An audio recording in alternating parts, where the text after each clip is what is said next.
सल्ले अला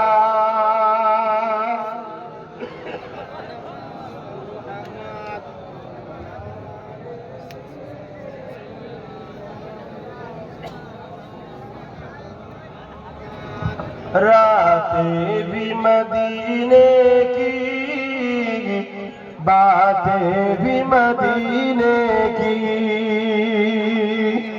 माशाअल्लाह माशाअल्लाह, हाथ लंबा लंबा করে দেন, হাত লম্বা করে দেন। যেচ্ছে পাশে হাত লম্বা করে দেন, আমার টেনে নসিব হলো তো সে যে মাহফিলে দিতে পারছে। আরে কত টাকা মানুষের কত দিকে চলে যায়, এটা তুমি আল্লাহ রসুলের দিনের আলোচনার মাহফিলে দিচ্ছ, এটা নসিব হলো। না থাকে আলাদা কথা, থাকতে কেউ ফিরিয়ে দেবেন না। রাতে ভি মদিনে কি, बातें भी मदीने की, जीने में जीना है, क्या बात है जीने की। अरसा हुआ तैबा की, जिस गलियों से गुजरे, अरसा जिस गलियों से गुजरे, इस वक्त भी गलियों से खुशबू है पसीने की। जोरे बोलते पारलेन ना? আপনারা শুনছেন? আমি সবাইকে জিজ্ঞেস করছি, শুনছেন আপনারা? হাত তুলে বলুন শুনছে। তাহলে সুবহানাল্লাহটা জোরে বলছেন না বুঝতে পারছেন না? আমার নবী পাক সাল্লাল্লাহু আলাইহি সাল্লাম 1450 বছর আগে যে রাস্তা যে গলি দিয়ে ঘুরেছে, শোনো যুবক, নবী চেনে না বলছে মুসলমান, নবী চেনে না বলছে মুসলমান। যে গলি দিয়ে যে রাস্তা দিয়ে ঘুরেছে, আজও সেই গলি সেই রাস্তা থেকে আমার নবী পাকের পাসিনার খুশবু বের হচ্ছে। জোরে বলুন সুবহানাল্লাহ, আরো জোরে বলুন সুবহানাল্লাহ। আচ্ছা, এই মানুষগুলো দাঁড়িয়ে পড়লো কোথায় যাচ্ছে? কালেকশন যখন সময় এই মানুষগুলো দাঁড়িয়ে কোথায় যাচ্ছে?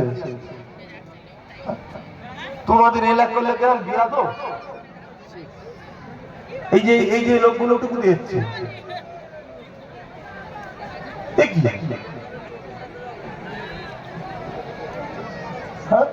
এখানে নামাজ হচ্ছে নাকি? তো ওরা কোথায় দিচ্ছে? চাপ লেগে গেছে।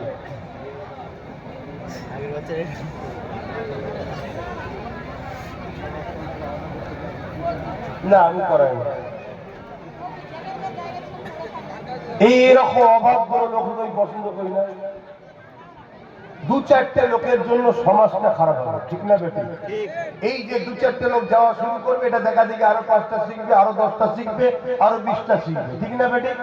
আমার মনে হয় এই সকল মানুষগুলো নাও আসা উচিত যখন আমি আসবো। কথা কি বলা ভুল হচ্ছে?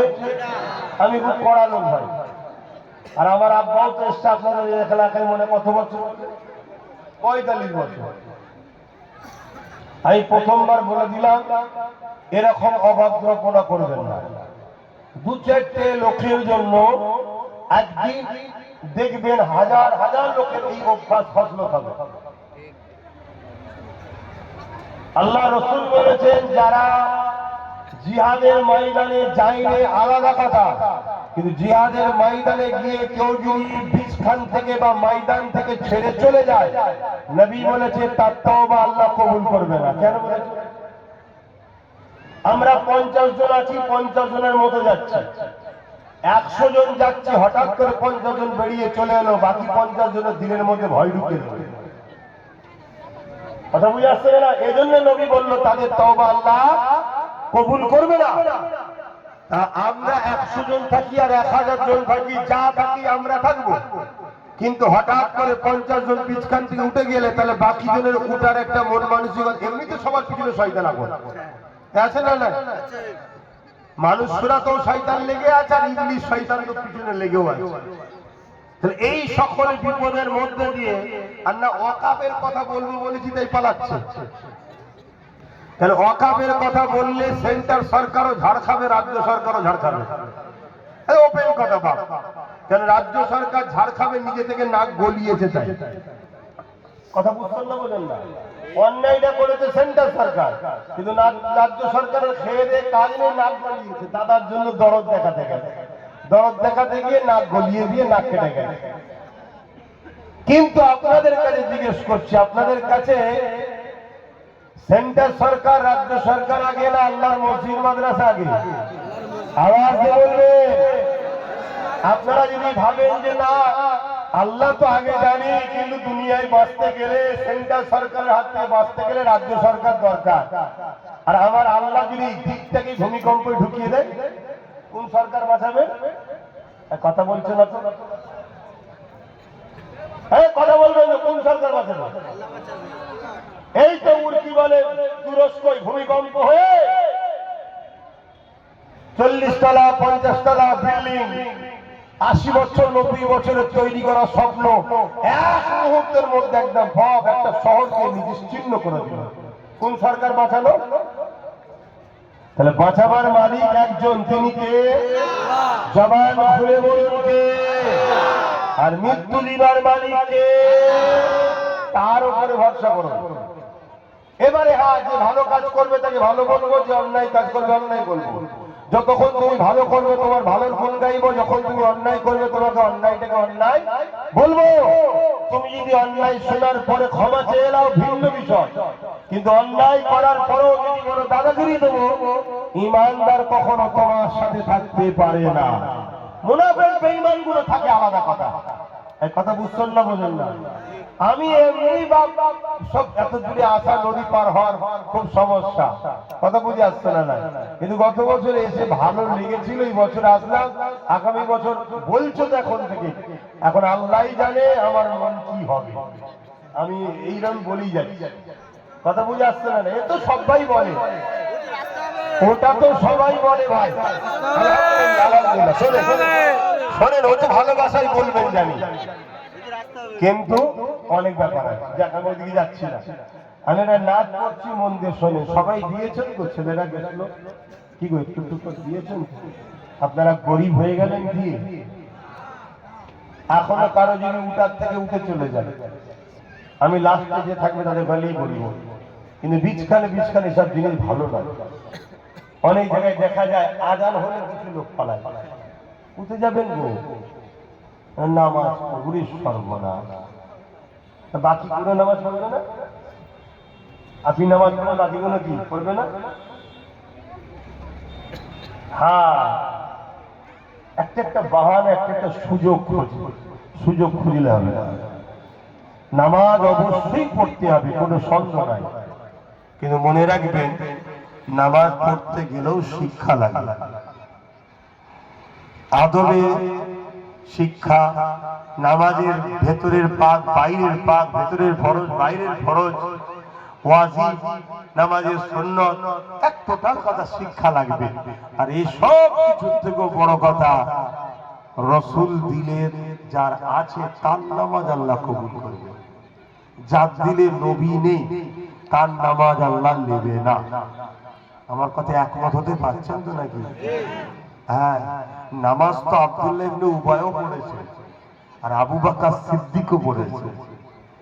নামাজ তো জুল খুয়াইসরা তামিমি পড়েছে, ফারুক আজমও পড়েছে। নামাজ দুদিকেই রয়েছে। ইয়াজিদ বাহিনীর তাবুতেও নামাজ হচ্ছে, আর হোসেন পাকের তাবুতেও নামাজ হচ্ছে। ইয়াজিদের তাবুতেও বলা হচ্ছে ওয়ালা আলে মুহাম্মদ, আর হোসেনের তাবুতেও বলছে ওয়ালা আলে মুহাম্মদ। দুই নামাজ এক নয়। এরকম নামাজ আজও আছে না? নাই। নামাজ দেখিয়ে বেঈমান বানিয়ে দেবে, নামাজ দেখিয়ে ঈমান চুরি করলে আপনি বুঝতেই পারবেন না। খারিজিরা কি করেছে? খারিজি নাম শুনেছেন? কি গো, চণ্ডীপুরের মানুষ খারিজি বলে না দল আছে, নাম জানে? তাহলে কালকে যদি সেজে বুঝে এসে বসে যায় তাহলে আপনি বলবেন আল্লাহর ওলি এসছে, ফেরেশতা এসছে খাওয়ারে। খারিজি কোরআন শরীফ লোকের বাড়ি বাড়ি বাড়ি বাড়ি বাড়ি বাড়ি গিয়ে প্রচার করেছে, কোরআন মানবে না আলী মানবে। আজকে তোমাদের কাছে অনেকে প্রচার করে কোরআন হাদিস মানবে না দাদা হুজুর মানবে। প্রচার করে না করে না, এ বলছে দাদা হুজুর মানবে। এখন এর বিরুদ্ধে ফতোয়া জারি হয়ে যাবে। আচ্ছা আচ্ছা, এইটা একটু জিজ্ঞেস করি, তোমাদের বিবেক কি উত্তর দেয় দেখি। খারিজিরা জিজ্ঞেস করেছিল কোরআন মানবে না আলী মানবে। আচ্ছা, রাসূলুল্লাহ সাহাবী হযরত মাওলানা আলী শেরে খোদা সাধারণ মানুষের কাছে গেছে। সাধারণ মানুষ চিন্তা করছে কোরআন তো আল্লাহর কথা। কোরআন কার কথা? আল্লাহর কথা। কোরআন কোনো বই নয়, কোরআন হলো কালামুল্লাহ, আল্লাহর কথা। আর আলী হলো আল্লাহর বান্দা, হযরত আলী রাদিয়াল্লাহু তাআলা। মানুষ বিভ্রান্তিতে পড়ে গেছে। কি হয়েছে পরে বলছে। এখন যদি জিজ্ঞেস করা হয়, এই চণ্ডীপুরের মানুষ কোরআন হাদিস মানবে না দাদা হুজুর মানবে, আপনারা কি উত্তর দেবেন?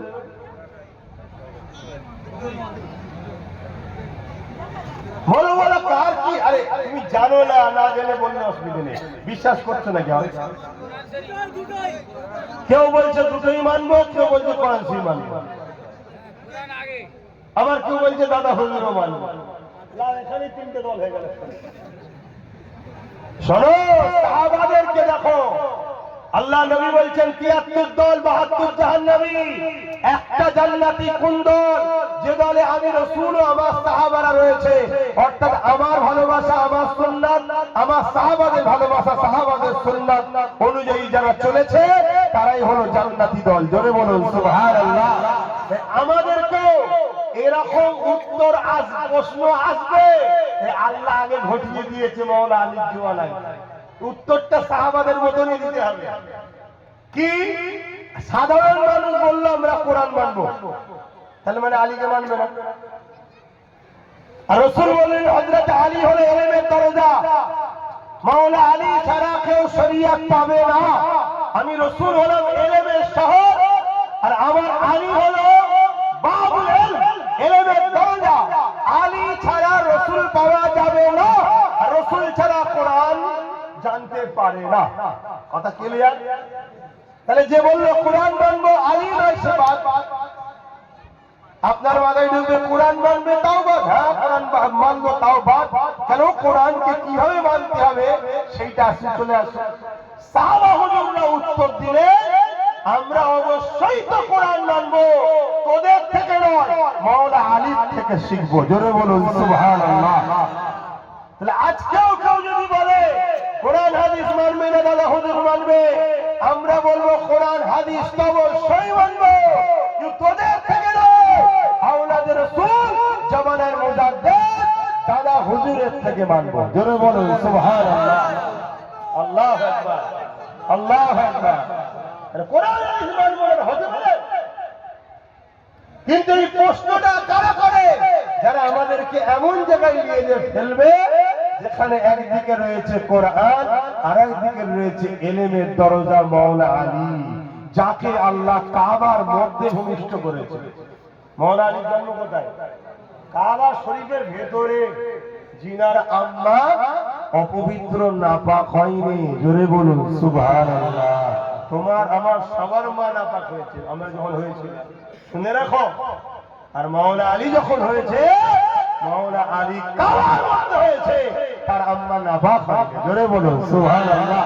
যে আলী সম্বন্ধে রাসূল নিজে হযরত আলীকে কুরবান হাত ধরে বলেছে, আয় আল্লাহ, আলী যার মাওলা, আমি রাসূল তার মাওলা। আল্লাহ, আমি নবী যার মাওলা, আপনি তাদের হবেন মাওলা। জোরে বলুন সুবহানাল্লাহ। এখানে মাওলা বলতে সাহায্যকারী, ঘাবড়ে যাবেন না। অভিভাবক, গার্জেন, কিন্তু আমাদেরকে ঘাবড়ে দেওয়া হয়। হ্যাঁ, মাওলা তো আল্লাহ, তাহলে মাওলানাটা কে? মাওলানাটা কে? মাওলানাটা কেন তাহলে বলা? এখানে হচ্ছে গার্জেন, কথা বুঝে আসছে, যে আমাদেরকে পথ প্রদর্শন করে, রাস্তা দেখায়। তো যাক, আমি ফিরে আসছি আমার কথাতে।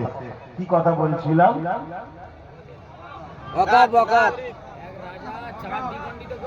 অকাপ তো বলবো, তারা কি বলছিল? নাথ বলুন হুজুর, নাথ করছিলাম। ও,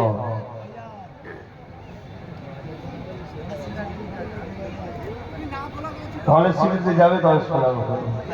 এবার 21 অজ্ঞান প্রোগ্রাম করো ভেবেছিলাম, কিন্তু 9 তারিখে শুনছি নাকি এসআইআর এর লিস্ট নাকি টাঙাবে, এত নাকি মানুষ একটা স্বাভাবিক আতঙ্ক, যতটাই বলি হবেন না, তারপরও মানুষের টেনশন থাকে, ঠিক না?